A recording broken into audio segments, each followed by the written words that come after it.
أعوذ بالله السميع العليم من الشيطان الرجيم بسم الله الرحمن الرحيم والصلاة والسلام على رسول الله وعلى آله وأصحابه أجمعين. Les aqidas ou les dogmes. Les aqidas sont des choses auxquelles on adhère de façon intime, de gaieté de cœur et avec une certitude débarrassée de tout doute et hésitation. Le terme aqida dérive de la racine aqad, dont le sens tourne autour de la fixation, l'assurance et la vérification.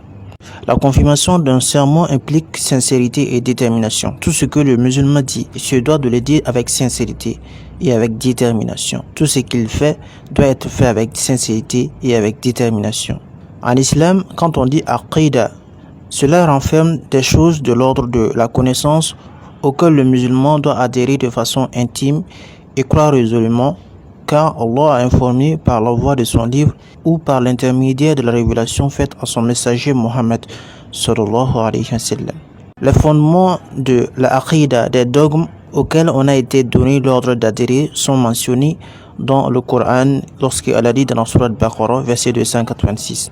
Le messager a cru en ce qu'on a fait descendre vers lui, venant de son Seigneur, et aussi les croyants. Tous ont cru en Allah et en son ange, ses livres et son messager. Nous ne faisons aucune distinction entre ces messagers, et ils ont dit: nous avons entendu et obéi, Seigneur, nous implorons ton pardon, c'est à toi que sera le retour.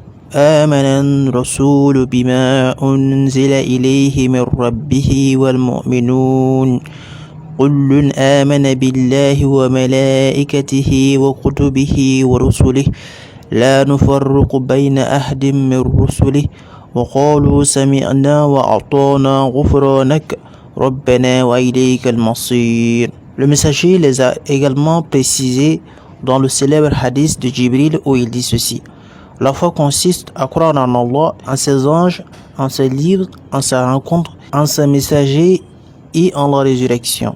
Pour dire que la aqida en islam renvoie aux connaissances reçues selon les informations authentiques d'Allah et de son messager, auquel le musulman doit adhérer intimement du fait de sa croyance en Allah et à son messager Mohammed sallallahu alayhi wa sallam. La aqida est une action du cœur, c'est la foi du cœur pour une chose et le fait que le cœur l'authentifie également et le rend véridique sans doute. Dans la charia, le mot al-aqida signifie la foi en Allah subhanahu wa ta'ala, à ses anges, ses livres, ses prophètes le jour dernier et la foi dans le destin, bon ou mauvais. Voilà ce qu'on appelle les piliers de la foi. Al-aqida, c'est le jugement par rapport auquel celui qui en a convaincu n'a pas le droit d'en douter. C'est-à-dire que l'aqida, c'est ce qui se réfère à la croyance sans les actions, comme nous l'avons cité.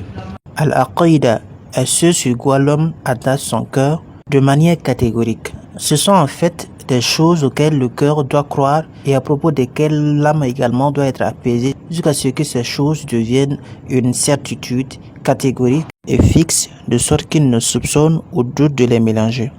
En d'autres termes, al-aqida, c'est la croyance qui ne laisse aucune place au doute à celui qui y croit. Enfin, nous disons que al-aqida, c'est la croyance ferme en la seigneurie d'Allah subhanahu wa ta'ala, en sa divinité, en ses noms ainsi qu'à ses attributs, en ses anges, en ses livres, en ses prophètes, au jour dernier, au destin, qu'il soit bon ou mauvais, et tout ce qui est établi.